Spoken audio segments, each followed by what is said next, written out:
আমরা সাধারণ মানুষ যাদের পর্যাপ্ত ইলম নাই, আমাদেরকে হানাফি ভাইদের সঠিক রাসূলের সালাতের নিয়ম দাওয়াত দেওয়া এবং তা নিয়ে বিরোধে জড়ানো উচিত। হানাফিদের নামাজ সহি না। আমি একদিন বললাম যে ভাই কেন, হানাফিরা নামাজ কি দক্ষিণ মুখে পড়ে নাকি, বিনা অজুতে পড়ে নাকি?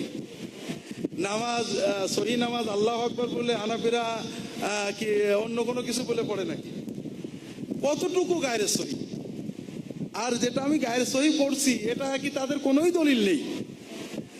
এই জন্য ভাইরা, আমি যেটা বুঝি, আমার কাছে কেউ বলে আপনি কেমন নামাজ পড়েন, অনেক সময় বলে আপনি কোন নামাজ পছন্দ করেন, আমি আমার মনের কথাটা বলি।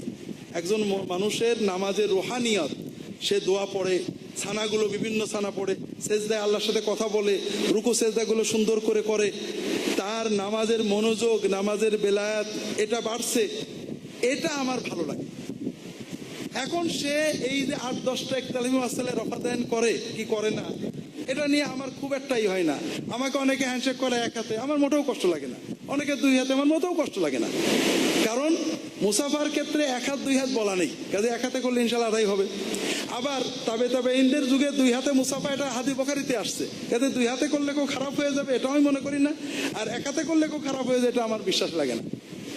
এটা আমার দুর্বলতা হতে পারে, অথবা আল্লাহ জানেন কি। তো আমি মনে করি, যে ক্ষেত্রে আমাকে একজন লিখেছে যে স্যার আপনার ভিতরে বেদাত আছে, আপনি যে মাঝে মাঝে মোনাজাত করেন আর এই যে আপনি বলেন এটাও ঠিক ওটাও ঠিক, স্যার দুটো হইতে পারেন, একটা হবে, এটা তাদের চিন্তা। কিন্তু আমি মনে করি যে এখানে দুটো, আমি বিশ্বাস করেন পড়েছি, আহলে হাদিসেরটা পড়েছি, হাম্বলিটা পড়েছি, হানাফিটা পড়েছি, পড়ে টুড়ে শেষ পর্যন্ত মনে হয় যে এই যে সব বাদ দিয়ে একটাই ঠিক, এই যুক্তিগুলোই ঠিক না।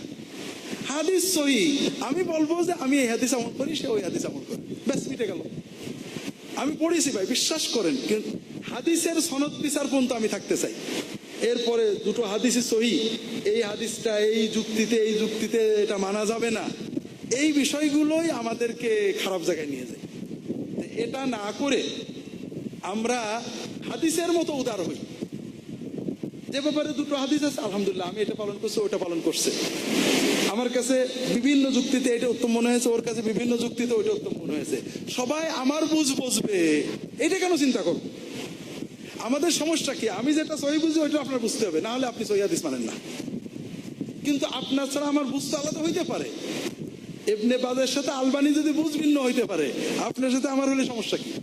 এই জন্য আমি নামাজের যেটা বুঝি পাই, রুকু সেজদায় গোলমাল করছে আমি জোরালো বলি, নামাজের কাতারের সামনে দিতেছে, কাতারে ফাঁক রয়েছে, ফাঁকা হয়ে দাঁড়াইছে, যায় নামাজের দোয়া পড়ছে, নামাজের ভিতরে মনোযোগ নেই, রুকু সেজদা নষ্ট, এগুলো আমি বলি, কারণ এগুলো কোনোটা বেদাত, কোনো নামাজ নষ্ট করে।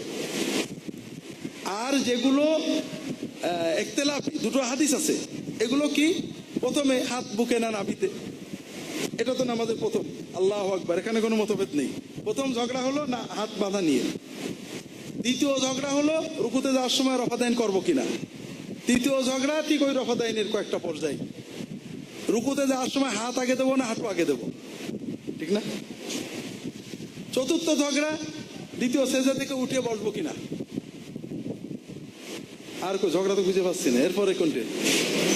হাত তো হারাই গেছে। হ্যাঁ হ্যাঁ, আমিন জোরে বলা, জি আমিন জোরে বলা। আমি যাচ্ছি, কয়টা গেল? হ্যাঁ 5টা। আর কি? এশারা 6টা। আর কি? হ্যাঁ সূরা ফাতিহাটা বাদ রাখিছি। এই যে 6টা কি ফরজ না মুস্তাহাব? মুস্তাহাব। এবং হাতের ইশারায় কোনো ইখতিলাফ নেই। হানাফি মাযহাবের একেবারে মূল কিতাবেই আছে ইশারা করতে হবে। যারা হানাফি নামে ইশারা করেন না তারা মাযহাব জানেন না। তবে ইশারার পদ্ধতি আমি এক জায়গায় বলেছি যে এটা হতে পারে, এটাও হতে পারে। একজন বলেছে তা হয় কি করে, একটা হবে। কিন্তু মুশকিল হলো ইশারার কথা সহিহ হাদিস আছে 8-10টা মুতাওয়াতির, কিন্তু ইশারা কখন থেকে শুরু হয়ে কখন শেষ হবে কোনো হাদিসেই নেই। আলেমদের ব্যাখ্যা, তুমি আমি আলেমদের ব্যাখ্যা কোনো হাদিসের সমান বানাবো? আমি বলবো ইশারা করতে হবে কারণ হাদিসে আসছে, কিন্তু ইশারা কখন থেকে কখন পর্যন্ত এটা যেহেতু হাদিসে ক্লিয়ার না, এখানে ইজতিহাদের সুযোগ আছে, কাজে একাধিক ইজতিহাদ আমি মেনে নিচ্ছি, আমি প্রথম থেকে শেষ পর্যন্ত রাখি।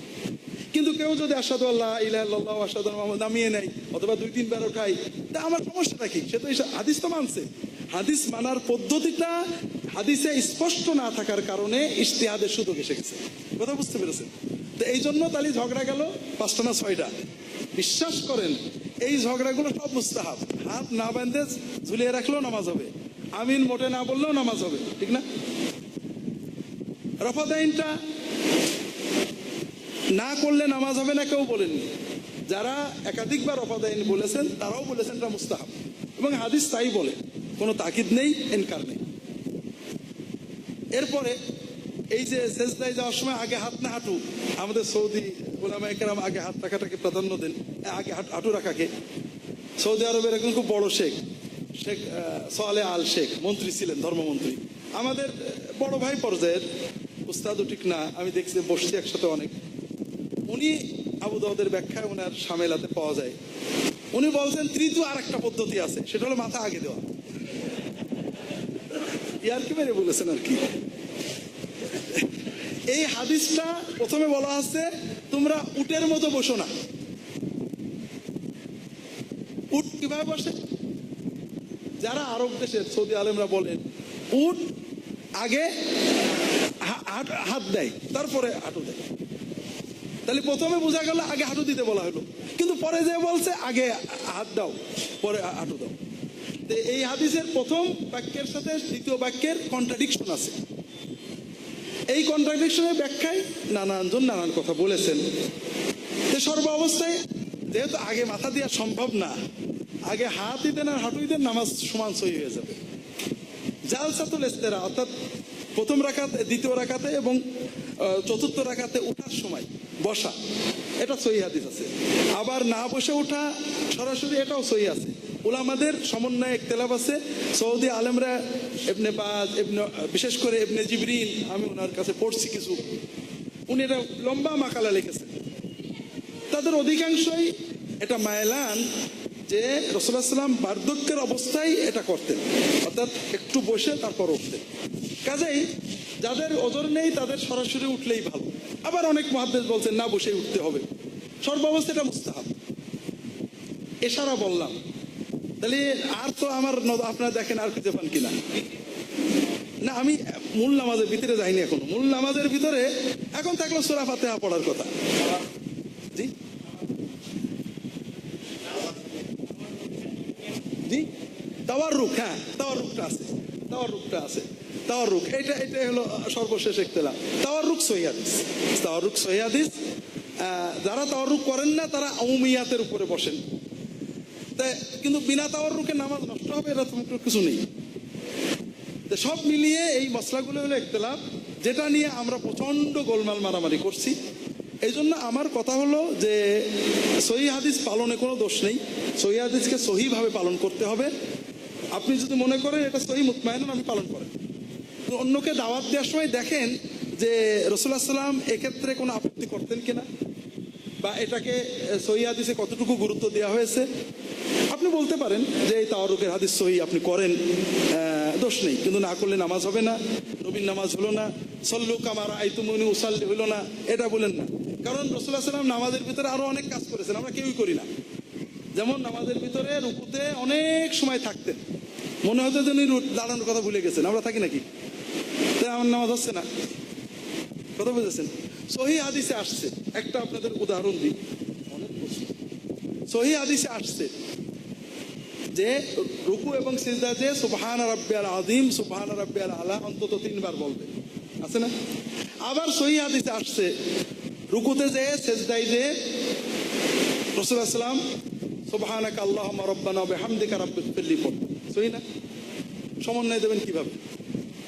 একজন মনে করেন রুকুতে যে সুবহান রাব্বিয়াল আলা বা আযীম রুকুতে যে বলে না, শুধু সুবহানাকা আল্লাহুম্মা রাব্বানা ওয়া বিহামদিকা রাব্বিগফিরলি বলে, সে তো সহিহ হাদিস মানে না, নামাজ নষ্ট নাকি?